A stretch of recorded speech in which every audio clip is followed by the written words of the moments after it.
Olá a todos, sejam bem-vindos à Rádio SBOT, podcast oficial da Sociedade Brasileira de Ortopedia e Traumatologia. Teremos hoje mais um episódio do programa Controvérsias em Ortopedia. O tema é infecção na artroplastia do quadril, revisão em um ou dois tempos. Eu sou Rodrigo Guimarães, ortopedista e cirurgião de quadril, e irei conversar com dois grandes especialistas na área, Dr. Emerson Honda, que é médico sênior do grupo de cirurgia do quadril da Santa Casa de São Paulo, Dr. Henrique Cabrita, que é membro do Instituto Vita. Vamos começar, então? Eu vou começar com o Dr. Emerson, e eu queria perguntar para ele, Dr. Emerson, por que revisão de prótese quadril infectada em um tempo? Bom, Rodrigo, essa revisão em um tempo e dois tempos sempre foi uma coisa muito controversa, né? Mas eu acho que tudo que você pode fazer num tempo só é muito melhor para você e para o doente, desde que o risco não seja maior, né, de você ter uma recidiva dessa infecção. Eu acho que, se você perguntar para qualquer paciente se prefere ser operado uma vez ou duas vezes, com certeza a maioria deles vai responder, se não todos, né, vai responder que prefere ser operado uma vez só, né, desde que não tenha recidiva, obviamente, né? Mas eu acho que o caminho futuro, né, é uma tendência a gente tentar fazer tudo em tempo único, né? Nem sempre é possível, mas eu acho que aí é o que todo mundo gostaria de fazer, provavelmente. Dr. Henrique Cabrita, por que da sua escolha, o que te leva a optar pela revisão em dois tempos? Olá, Rodrigo. Olá, Emerson. Como o Emerson falou, já é uma longa discussão, né? Um tempo versus dois tempos. Na verdade, a gente poderia falar sobre segurança. Então, quando você abrange duas vezes o mesmo local cirúrgico, uma vez ele estando contaminado e a outra vez ele provavelmente estando mais limpo, você vai ter uma segurança maior de fazer o seu procedimento e que ele tenha uma recidiva infecciosa menor. Mas uma coisa concordo com o Emerson. Quanto mais você vai tratando casos de infecção, a tendência é que você tenha segurança maior de você transitar em fazer dois tempos contra um tempo. Eu acho que a discussão não é se vai fazer unicamente em um tempo ou unicamente em dois tempos. Quais são os bons casos com segurança para fazer em tempo único, quais são os casos que a gente tem uma segurança melhor em fazer em dois tempos. Pegando um pouco, então, esse gancho aí, seu, Cabrita, perguntar para o Dr. Emerson, quais são os critérios que o senhor utiliza quando decide fazer em um tempo? O que o senhor avalia no pré-operatório para dizer, olha, esse é um bom caso para fazer num tempo único? Na verdade, todos os casos eu faço em tempo único, né? Então não tem muita escolha, não. Eu só não faço, ou não faria em tempo único, né, se o infectologista, diante da avaliação clínica, da parte imunológica e tudo, ele disser para mim, olha, esse aí não dá para fazer, né? É melhor tirar a prótese e deixar sem ele. Aí eu faria isso. Como casos que eu já tive que eu não operei, né? Eu deixei na mão do infectologista e falei, olha, você vai cuidando aí, porque se eu tentar fazer qualquer coisa com esse doente, eu acabo, não é, matando o doente. O doente não tem condição clínica de ser operado, então, às vezes, você não trata, né? Trata só com a antibioterapia. Entendi. E, Cabrita, então, você, quais são os critérios que você usa para dividir os doentes entre um tempo e dois tempos? Você tem algum critério específico? Sim, a gente acaba adotando mais ou menos o que a gente tinha no Hospital das Clínicas, ou seja, se nós temos casos em que você não precisa fazer uma grande reconstrução óssea ou de partes moles, ou seja, revisões em que você não precisa usar enxerto de banco de tecidos ou muito material estranho, a gente pode tentar fazer em tempo único, especialmente naqueles casos em que você tenha uma bactéria isolada anteriormente e que você tenha um bom estoque ósseo. Quando você vai tendo um maior espaço morto, pacientes que tenham submetidos a múltiplas cirurgias, que tenham feito, no nosso caso, na nossa tese de doutorado, havia pacientes que tinham 7, 10, 14 cirurgias prévias de tentativa de tratamento de infecção. Nesses casos mais graves, a gente acha mais seguro realmente a gente fazer a retirada todo o material, retirar todo o osso que for contaminado, fazer um espaçador e aí, no segundo tempo, abranger realmente essa região num ambiente melhor. Então, o extremo, o paciente que é rígido, que vai seguir bem as orientações, que não tem fístula ativa, né? Esse paciente é um bom paciente para a gente para fazer em tempo único. O paciente tem fístula ativa, com grande perda óssea, com muito material de síntese ainda, por exemplo, ou material fraturado, esse é um paciente que, ao meu ver, é melhor candidato para fazer a cirurgia em 2 tempos. Muito bom. Doutor Emerson, fala um pouco do seu intraoperatório. O Cabrita falou um pouco sobre uso de enxerto, enfim. Qual que é a técnica que você utiliza? Fala um pouquinho da gente do seu intraoperatório, qual o tipo de técnica, usa enxerto, cimento, antibiótico, usa antibiótico no enxerto, usa antibiótico no cimento. Fala um pouquinho para nós da sua técnica de revisão em tempo único do seu intraoperatório. O intraoperatório, eu acho que a parte importante é você fazer a retirada de todo aquele material que está lá dentro, tirar toda a prótese, né? Não deixar nenhum resto de cimento, não deixar nada, e tomar muito cuidado para não destruir mais ainda o estoque ósseo, que em geral já está perdido. Mas eu acho que, além da limpeza cirúrgica e tudo mais, o sucesso da cirurgia depende muito do grau de estabilidade que você consegue com a nova prótese que você vai colocar e no preenchimento do espaço morto, né? Então, nós procuramos restaurar toda a perda óssea com enxerto ósseo, mesmo na vigência da infecção, né? Então, nós substituímos aquele osso perdido por enxerto ósseo, né, com a malha e com tudo que for preciso, né? Fazemos, geralmente, uma fixação cimentada, né? O cimento a gente usa antibiótico, porque isso já é consagrado, que o cimento com antibiótico dá melhor proteção contra a infecção. Então, é dessa maneira que a gente faz, né?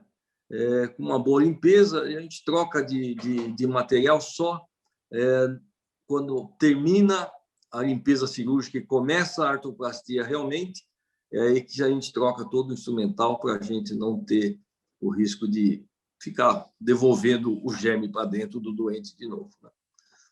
Ótimo.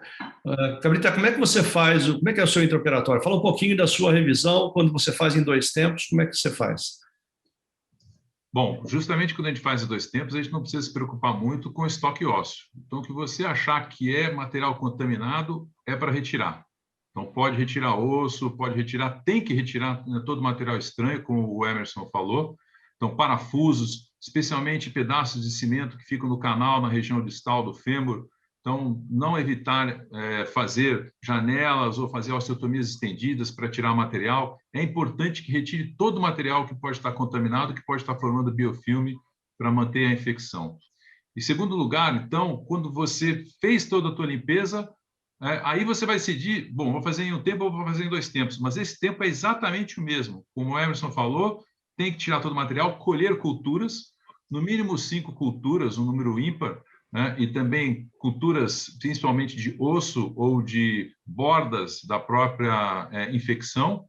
E, em seguida, no nosso caso, por exemplo, se você for fazer um espaçador, você tem que ter um esqueleto do espaçador. Antigamente usava uma haste de Kuntcher, ultimamente a gente tem usado uma placa DCP, e a gente usa cimento com antibiótico. Os cimentos comerciais com antibiótico já vem com tobaromicina, que cobre gram-negativos, e geralmente a gente acaba acrescentando vancomicina, 2 gramas por pacote de cimento, porque é um antibiótico bactericida, que pega bem grãs positivos e principalmente estafilococcus que seja, né, resistente à meticilina, né? E eu acrescento também um pouco de azul de metileno, porque quando for fazer o segundo tempo, fica mais fácil de você retirar esse espaçador.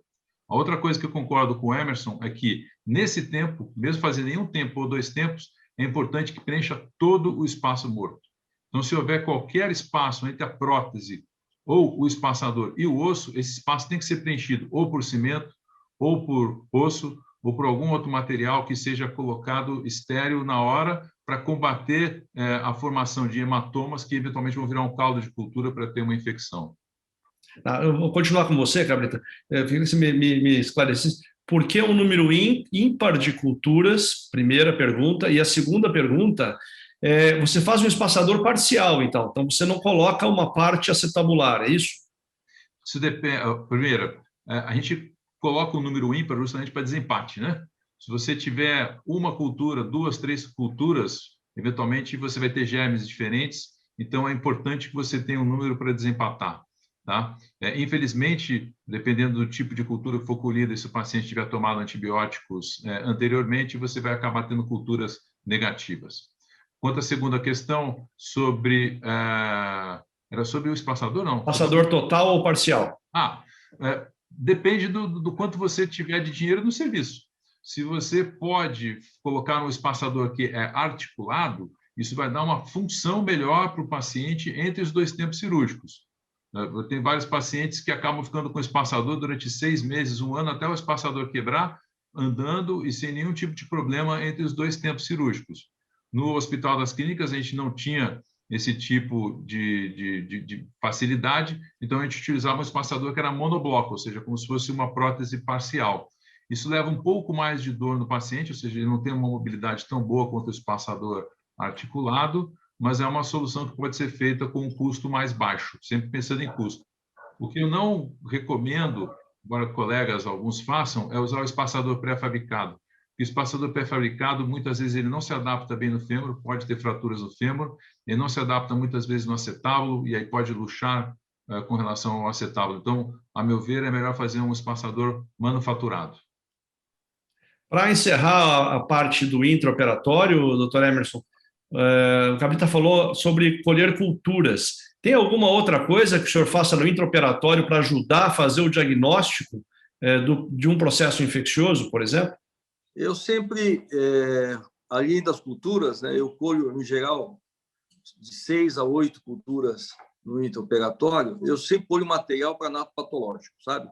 E muitas vezes fica aquela dúvida, porque tem muitas, como o Cabrita sabe muito bem, né? Às vezes, você tem certeza que está infectado e as culturas vêm negativas, né? Entendeu? Talvez por antibioterapia prévia ou por cirurgias prévias, mas você tem certeza que está infectado. E o anatopatológico é muito bom para fazer o desempate, né? Se o anatopatológico dá para você um suporte de que está infectado, então, não é? Aí você já sabe que realmente estava infectado, né? Uma outra coisa que eu não sei se o pessoal tem usado muito, né? É uma punção com aquela metodologia para saber se tem bactéria ou não tem bactéria naquele líquido articular, sabe? Eu não sei se o Cabrita usa, porque parece que havia um trabalho no HC, em prótese de joelho, né? Para tentar identificar essas bactérias pré-operatoriamente. Eu acho que isso aí seria uma coisa interessante, porque muitas vezes você faz uma revisão achando que não está infectado e está, né? Esse é o grande problema, né? Eu não sei, Cabrita, será que se tem uma... Eu não sei como é que está o segmento no Hospital das Clínicas desses casos do joelho. No quadril, a gente costumava puncionar, mas a gente tem uma certa dificuldade, às vezes, de conseguir material. Ultimamente, obviamente, no âmbito particular, a gente consegue fazer ultrassom e aí você consegue achar cavidades e fazer punções. A meu ver, se for fazer, não para uma pessoa experiente como você, Emerson, mas para quem tem menos experiência em fazer revisão em tempo único, eu acho que fazer uma punção antes e tentar identificar o germe, eu acho que é uma segurança a mais, né? Na Endoclinic em Hamburgo, né, dos serviços que mais fazem tempo único, eles fazem isso como rotina, né? Muito bom. Exatamente. Vamos falar um pouquinho, já falamos um pouco do intraoperatório, falar um pouquinho do pós-operatório. Então, doutor Emerson, qual é a sua rotina, tendo feito uma revisão em tempo único, uso de enxerto, enfim, qual é a sua rotina de pós-operatório em relação à carga? Como é que o senhor conduz esse paciente em relação à descarga de peso? O pós-operatório de uma infectada é exatamente a mesma de uma não infectada, né? Não muda nada. A gente retarda a carga por 3 meses, né? Ela faz carga parcial, usa 2 muletas, usa andador, mas com carga parcial por 3 meses. Depois a gente tira uma muleta mais 1 mês e depois tira tudo. Então, de 5 a 6 meses está andando é normal. Quando usa enxerto ósseo. Quando não usa enxerto ósseo, aí é diferente. Aí a carga é muito mais precoce. Mas entre infectada e não infectada, não muda o pós-operatório do ponto de vista de carga. E você, Gabriela, como é que você faz? Tendo colocado um espaçador, como é que você orienta o seu paciente no pós-operatório em relação à descarga de peso? Isso depende do quanto a gente conseguiu de estabilidade do próprio espaçador no intraoperatório. Essa é uma vantagem do espaçador, como a gente acabou de falar, articulado. Ele geralmente é mais estável, você consegue colocar cabeças grandes, 36, 32, e aí o paciente pode dar carga praticamente imediata, de acordo mais com partes moles. Primeiro, porque você não fez uma reconstrução definitiva, como o Emerson falou. Você coloca muito cimento, né, para ocupar bastante espaço morto, e esse cimento, obviamente, ele deve ficar bem estável no fêmur e deve ficar estável no acetábulo. Ele não fica grudado, né? Quando vai se fazer o espaçador, você tem que fazer pequenos movimentos até que o cimento seque em contato com o osso, mas que ele não fique absolutamente adaptado ao osso, porque senão era muito melhor fazer uma prótese em tempo único, eu concordo com o Emerson. Tá? Se você vai fazer um espaçador, você tem que fazer alguma coisa que é provisória e que você consiga retirar depois com uma certa facilidade. Mas justamente a vantagem de fazer um espaçador contra fazer tanto sem espaçador quanto tempo único é que você pode dar carga, porque você deu uma estabilidade mecânica para o local. Seguindo os princípios que foram utilizados desde a parte de trauma, é importante estabilizar o local infectado e preencher todo o espaço morto para que não haja recidiva infecciosa. Legal.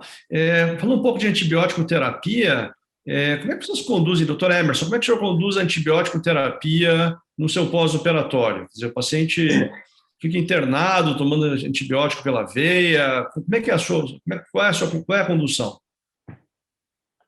Na verdade, é assim, olha, eu acho que quem trabalha com prótese infectada, ou que faz um certo número de próteses infectadas, aí precisa trocar e tudo mais, essa cirurgia de revisão, ela precisa ter um infectologista, viu? Sem infectologista é impossível, porque a gente é muito afeito a coisa com bisturi, né? Mas com a caneta ali, saber que antibiótico dá e saber ler aquela coisa lá do antibiograma para saber qual que é o melhor, qual que tem melhor penetração óssea, acho que isso aí é coisa de infectologista. Então, eu realmente não sei exatamente como começar a dar antibiótico num paciente. Eu chamo, antes de eu operar o paciente, eu mando esse paciente para o infectologista, né? Então, ele vai procurar um infectologista, que eu aconselho, vai lá.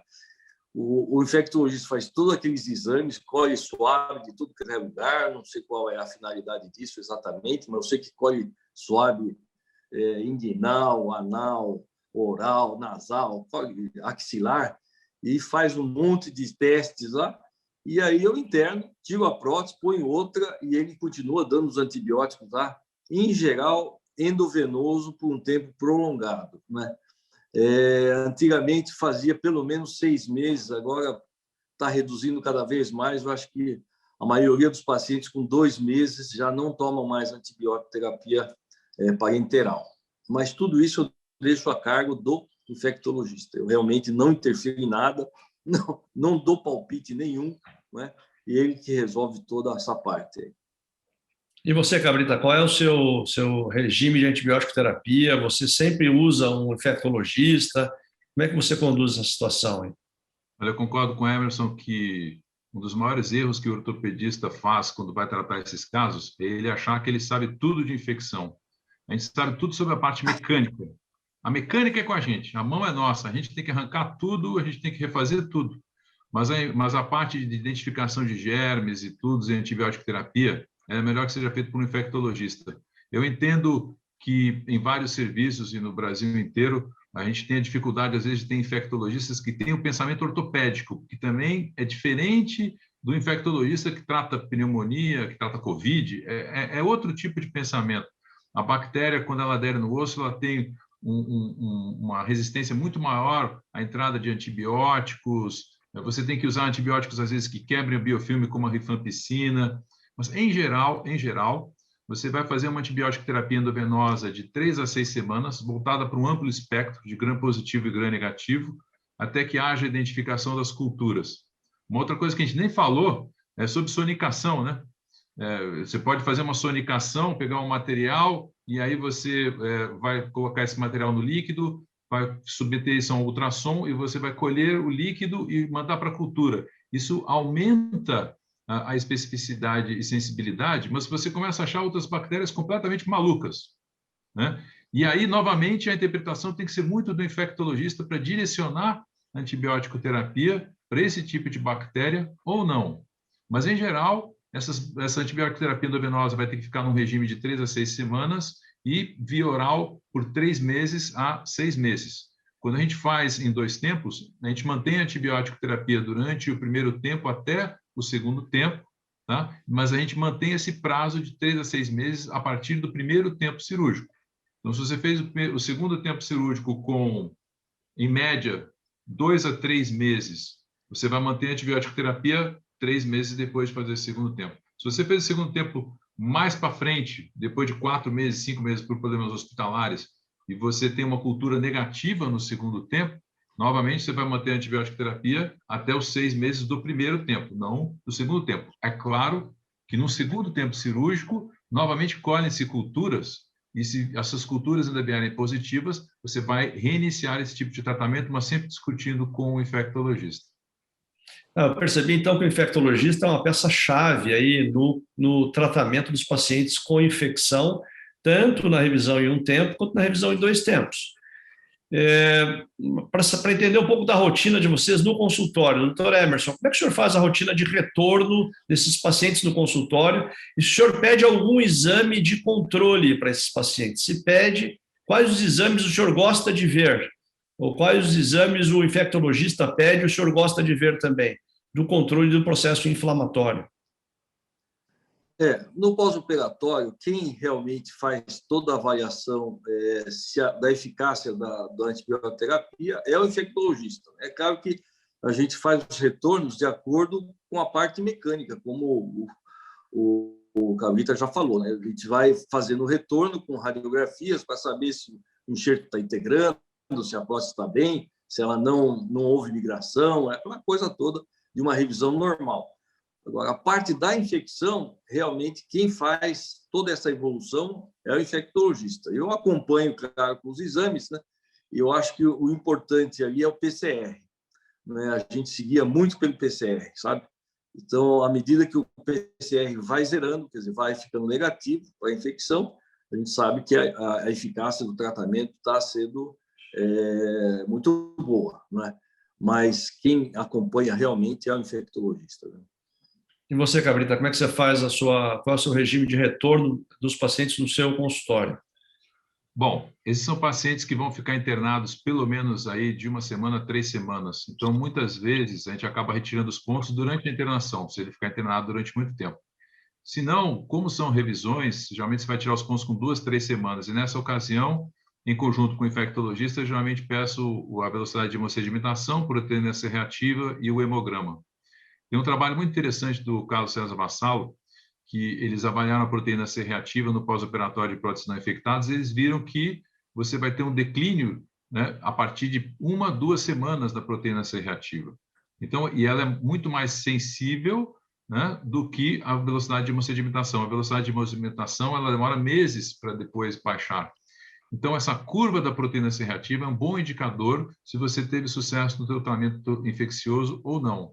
Agora, existem falsos positivos para isso, né? Pacientes que são reumatoides, pacientes que permanecem com catéteres, né? Esses pacientes podem ter uma proteína C reativa mais alta e você tem que diferenciar as duas coisas. Eventualmente, uma imagem como um ultrassom e, ultimamente, ressonância magnética com supressão de metal dá muita informação para a gente. O que a gente tem que filtrar é que, novamente, a ressonância magnética vai dar uma inflamação muito grande, então a gente avalia bem coleções, mas não tanto a inflamação. E o ultrassom, ele é útil para a gente ver volume. Então, volumes grandes de hematomas, se eles estão diminuindo, se eles estão aumentando, locais em que você pode eventualmente fazer uma punção e colher uma nova cultura, a gente acaba acompanhando com ultrassonografia. Legal, muito interessante. Vamos agora para a nossa parte final do podcast, as duas últimas perguntas. Doutor Emerson, no caso de o senhor fazer uma revisão em tempo único, se é que já lhe aconteceu, e não logrou sucesso, quer dizer, não resolveu o problema em tempo único, qual a sua conduta? Olha, normalmente, quando a revisão não teve sucesso, a gente vai primeiro procurar saber por que não houve sucesso, né? Então, já teve casos de recidiva de infecção em tempo único, né? Tempo único, assim como 2 tempos, não há 100% de sucesso, né? Mas a gente tem que descobrir por quê, né? Eu já tive 2 doentes que nós identificamos rapidamente, né? Um deles teve uma intolerância ao antibiótico, teve uma insuficiência renal, né? Pelo antibiótico, não foi bem controlado e foi obrigado a suspender o antibiótico. Obviamente, tudo isso voltou à infecção e tudo mais, né?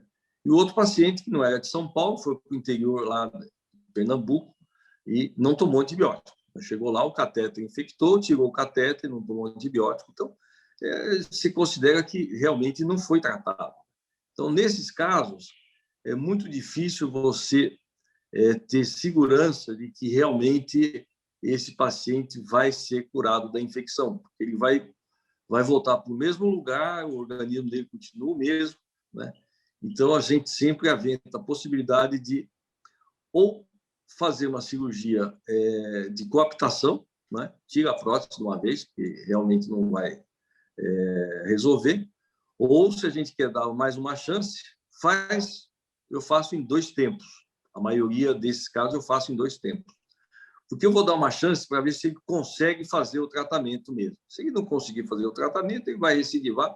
E para mim é muito mais fácil tirar depois um espaçador, né, e deixar ele em Gildston, né, porque realmente tem pacientes que não têm condições de fazer o segmento pós-operatório adequado com antibiótico-terapia, né? Se for assim, é melhor tirar tudo. Agora, já houve casos em que nós trocamos em tempo único, né?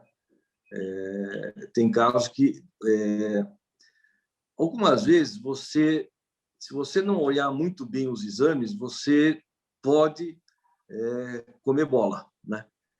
E uma delas é você não perceber que tinha outro germe em outra cultura, né? Isso eu já vi acontecer, né? Felizmente não é um caso meu, mas não foi identificado o segundo germe e estava na cultura, né? Foi uma cultura que não foi lida. Aí trocamos em tempo único, né? Já tinha sido trocado, trocamos em tempo único, mesmo numa recidiva, mas aí já sabendo que existia um outro germe aí, né? Perdido aí nos exames.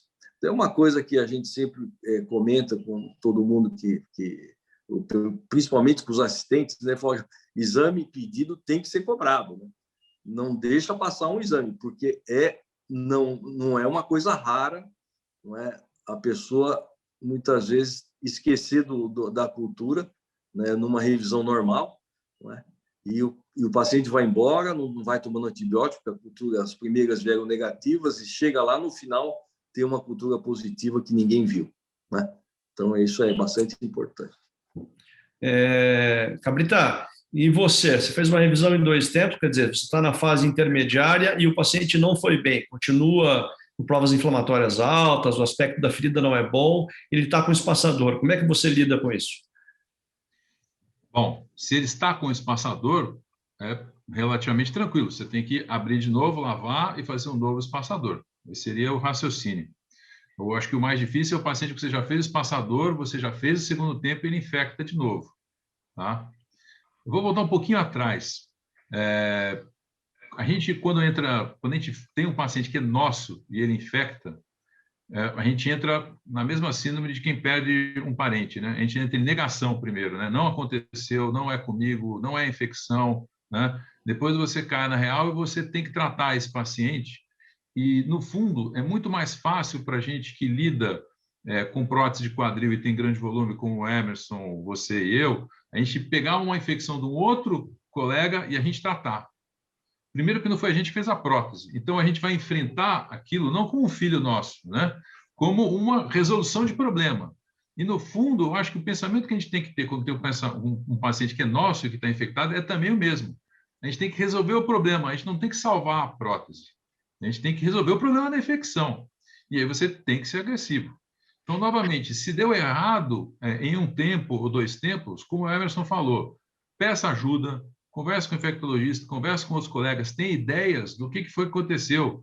Se o paciente ele é imunodeprimido, se ele tem algum problema nutricional, se ele tem uma deficiência de vitamina D, se ele tem algum foco que não foi identificado, se tem alguma bactéria que não foi coberta na antibiótico terapia, se você deixou algum material da primeira cirurgia que tem que ser retirado de qualquer forma. Então, acho que essa revisão do caso é importante para que você tome uma nova atitude, né? Mas, no nosso caso, novamente, a gente não faria um tempo único, faria em 2 tempos uma revisão, como o Emerson falou. Legal. Eu acho que a gente abordou aí as mais diversas possibilidades no tratamento da prótese infectada, de quadril infectada, em tempo único, em 2 tempos. Conseguimos perceber aí que há espaço para as 2 técnicas, desde que você tenha expertise, esteja preparado para tratar. Falamos um pouco do pré-operatório, do intraoperatório e de como lidar com esses pacientes no pós-operatório. Já chamando a atenção que nós temos aqui 2 grandes especialistas, eu já quero agradecer ao Dr. Emerson Honda, que é membro sênior do Grupo de Quadril da Santa Casa de São Paulo, Dr. Henrique Cabrita, que é membro do Instituto Vita, tem uma grande experiência no tratamento, na artroplastia do quadril e no tratamento desses doentes que têm infecção em prótese de quadril, no tratamento da infecção.